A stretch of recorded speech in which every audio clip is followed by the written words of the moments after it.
So, Well, the thing is, Lauren is pretty much nobody, and he's not even necessarily one of Manway's right. people, depending on which Yeah, story yeah. you go with.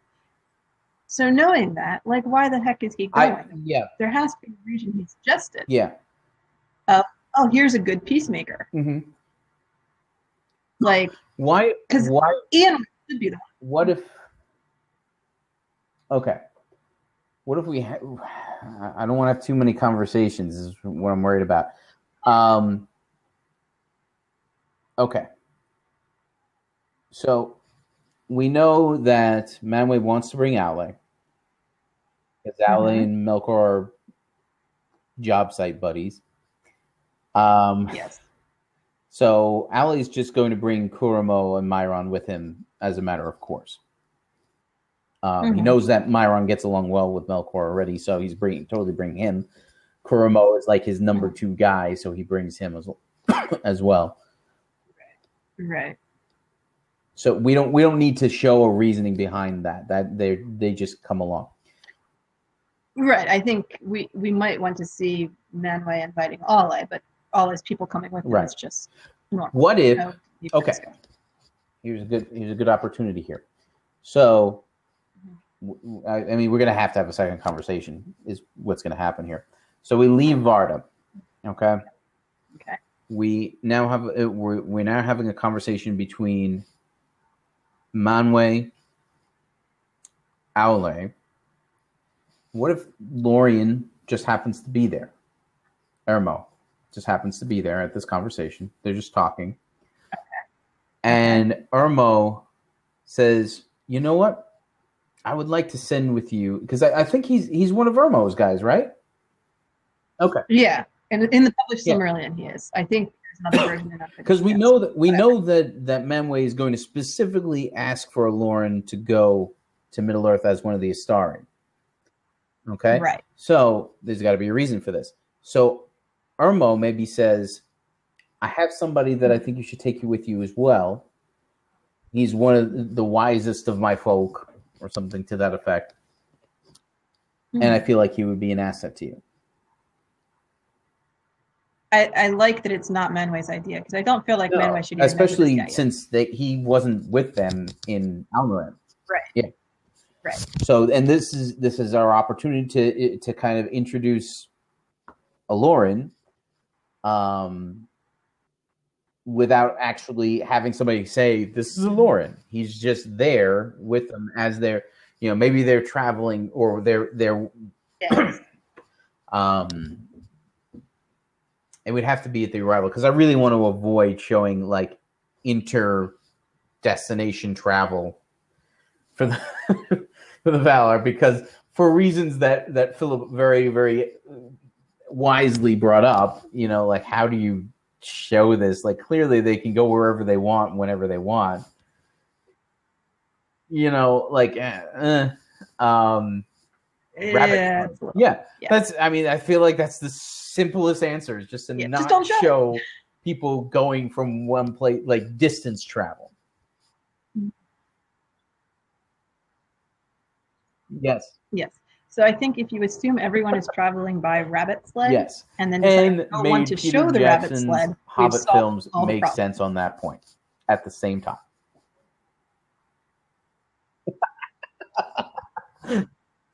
Anyway.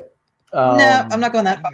I was okay until the last one. I really was. Anyway, so besides the point.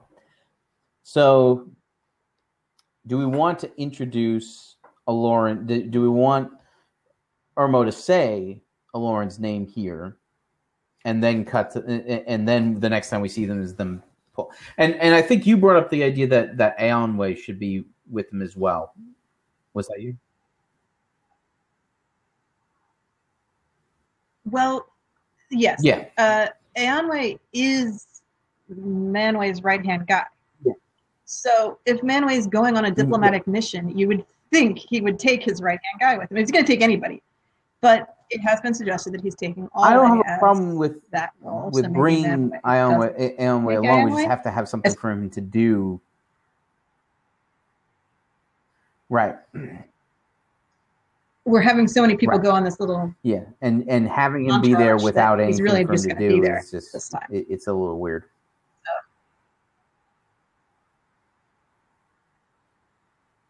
So I just people immediately jump to the Aller and Kurama idea, and it's like, you do realize that these guys were nobody in Valinor, right? Like, we know who they are, but at this point in the story, they're totally meaningless nobodies. Yes. If we're setting up an upstairs downstairs dynamic the lower here, guys, where you guys are definitely the downstairs. Yeah. They're the help. So they can have their little conversations off on the side. It's totally unrelated to, which is fine. Like, I'm not saying that's a bad dynamic. It's just, I kind of wanted people to remember that Allerin it would be good to, and I can't think of another time to introduce this. There has to be something about him that catches Manway's attention. Oh. No. Yeah. Mm-hmm. No, I think this is a good use for him. I just was like, can we not ignore the characters that are supposed to be there?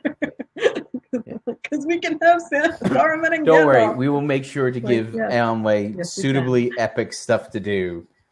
There's no doubt, you know. Yeah. Sorry. Right. And we've made sure he's made it into the summaries and everything for Almarin. So, I mean, he's there and he's doing things and he's saying things. So I'm not worried about introducing him. And I think that it's also possible someone would have noticed that the last interaction Melkor had with him was negative. Because the last thing that happened was that he called everyone's attention to Manway coming into the final council. Point. And I'm sure Melkor with daggers at him when he did that. Yeah. So if you're going to leave him out, it's like, might be like, well, it seems like the last time you two guys saw each other, it wasn't positive. Yeah. Why don't you just stay home this time? Like, I'm okay with that being a reason. I wouldn't be looking to show that.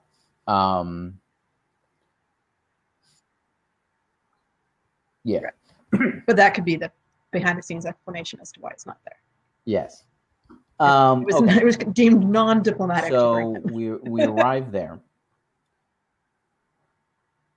And we've now established that there are non-Balrog Maiar present in Autumno. So now we can have somebody other than Melkor answer the door. Right, the ones which I think is important. Right. Right. It is. He does not answer his own door under any circumstance. Yeah. He will build a contraption that opens the door for him rather than so the door's open and it'll be somebody that we saw leaving with Melkor in the last episode. Do we want to show any physical changes in this person yet at all? Okay. I would say no. Because at this point, Autumno is supposed to be impressive. Still beautiful. So the door, so the door is not opened by Boris Karloff. Something is wrong in the state of Denmark. Yeah. Okay. Okay. Right. Like, no, there's no hunchbacks. There's nothing weird going on. And I realize it's unfair to everyone with a hunchback, but that's what you use hunchbacks for in horror films. To open the door to the place you don't want to go. So they are ushered in to this massive hall. And I think that you're exactly right, that it should evoke the Timeless Halls. And it should look way bigger than it needs to be. You know, for one guy sitting on a chair at the other end. It should feel very...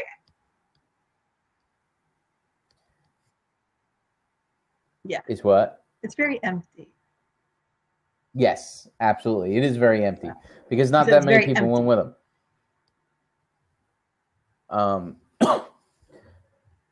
So, and we see the group from Valinor, the Valinor envoy, walking down this huge thing. Like, oh, this is, like, do we want Owly? Because Owly's got to come out of this really not on Melkor's side anymore.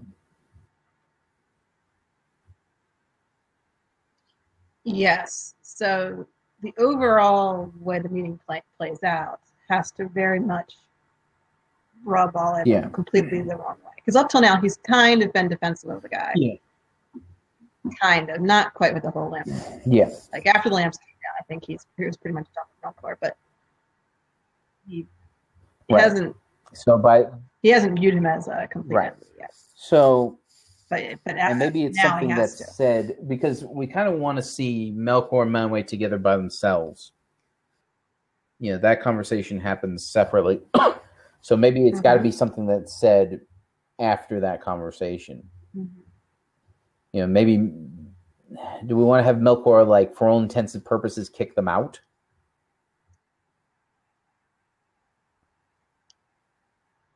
Well, you have to clear the room. So the question is whether Manwë and Melkor go somewhere separately to have a private conversation. I think that what he says, leave us. I like that. I do like that. But I think that what I really want to see is have Manwë gently say, Melkor, won't you come down and speak with me? I think that's like to not take that opportunity it would be a serious error. Like, we have the both of them there, and they're both like the idea that they could both on some level, because we know they forget stuff as the Astari, but on some level they remember this moment. Yeah, no, I think that's a good. And to have them go aside into like a separate sitting room. I don't know. I feel like if Melkor listen, if there's enough humility on Manwë's part, that he might, because I feel like this episode is a good opportunity for us to kind of play with people's heads a little bit, you know, to give this idea that maybe they'll work this out. You know, I'd like to start out this episode with people kind of thinking, I mean, anybody who doesn't know anything anyway, kind of thinking, maybe they'll work this out. Maybe it's going to be okay. You know? Yeah, because it's true that Varda's doubts earlier might seem like the necessary statement of doubts so that we can feel more happy about everything when it works out. Instead of, no, this is really what's going to happen. So I can see how we can set it up to look like it's got that trajectory. And you're right. If Melkor totally refuses any of Manwë's suggestions, even to have a conversation, then it does make it harder to build up. Yeah.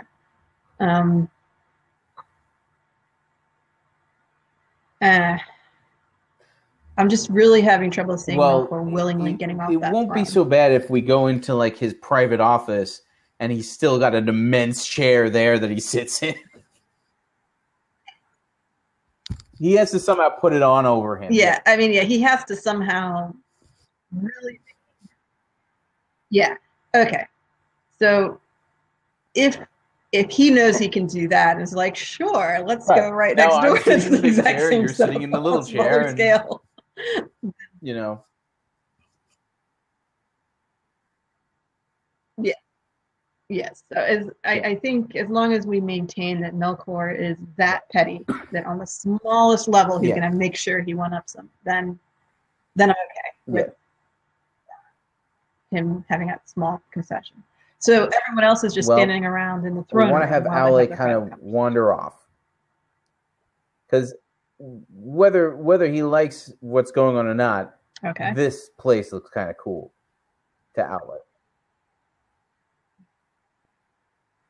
I would think that would be Ale's first impression. So when you're like, he needs to come away from this as enemy, and like, Ale's going to be impressed by you, Tom. Now he's going to be like, the guy did good. It's just solid stonework. You know, like, is this ice? What is? I mean, you know, what? Right. Yeah, well, that's why I said something's got to be said on the way back out to kind of turn. Yeah, to kind of pull him out of that.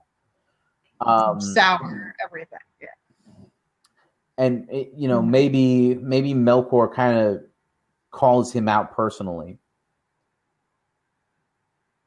you know, because while Owley does like working with Melkor and is impressed by his skill or whatever you want to call it, he still definitely sees Manwë as the leader. There's no question in his mind that Manwë is the one who's in charge. And you know, if Melkor kind of says something to the effect, I mean, this is definitely not the language, but if he says something to the effect of, you're really gonna go back there with this loser, that will completely, like, there's like, I don't know how else to say it right this second, but like that would clearly put Owley in a position of, what is wrong with you, dude? Right. Okay. Yeah, and we wanted to have the Maiar conversation be, wow, right. Can you believe that Manwë let this guy disrespect him like that? Right. So it needs to be the final note that they leave with is Melkor disrespecting Manwë. Very good.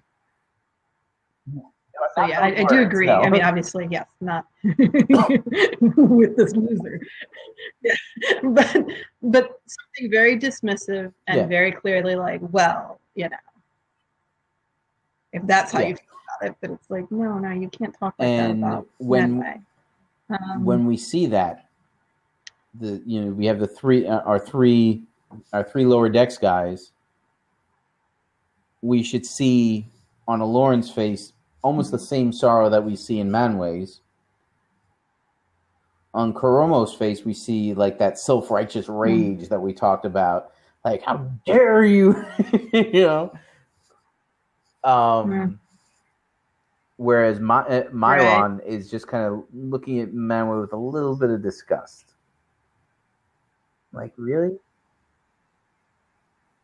That's kind of like, really, you're gonna let him talk to you like that? Yeah. Yeah. So, right, so that's how we end that. I think that we need to kind of cut that in half. Okay. So we show their arrival in Autumno. Yeah. We show Melkor, won't you come down and speak with me? Right. And then we see them going off, and then we cut to your okay. We see where they are, right? First, before we cut, we see the intro. We see the beginning of their conversation because Manwë and Melkor is the main conversation. So as Melkor goes off, we need to follow him. Like, that's what we're interested in. We'll cut away, but first. So how does their conversation start? What does Manwë start with? I feel like Melkor wants to start first. Melkor tries to get some admiration for Autumno out of him first.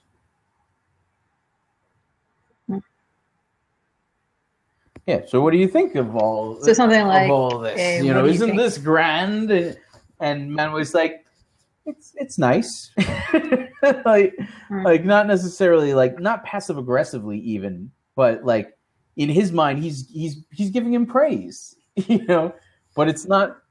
What do you think? I mean, Manwë came here specifically on a diplomatic mission. He's gonna know that he has to do better than that. I agree with you that he's not going to be nearly as impressed as Melkor wants him to be. So, I mean, that's going to be an issue. But he should try. He should really honestly try to be like, this is a lot of work you've done in such a small amount of time. Yeah, that's kind of what I was thinking of. Like, he's certainly not being intentionally dismissive, but Melkor kind of takes it that way. Right. Like what Myron gave. Because it wasn't profusive, unmitigated praise. Yeah. Right. And that's what he wants and thinks he deserves. Yeah. So I see that being a not perfect note. But I would really want to see Manwë trying to give him a sincere compliment and he doesn't necessarily get why Melkor built himself a giant hall, but he's like, it's nice. Good job.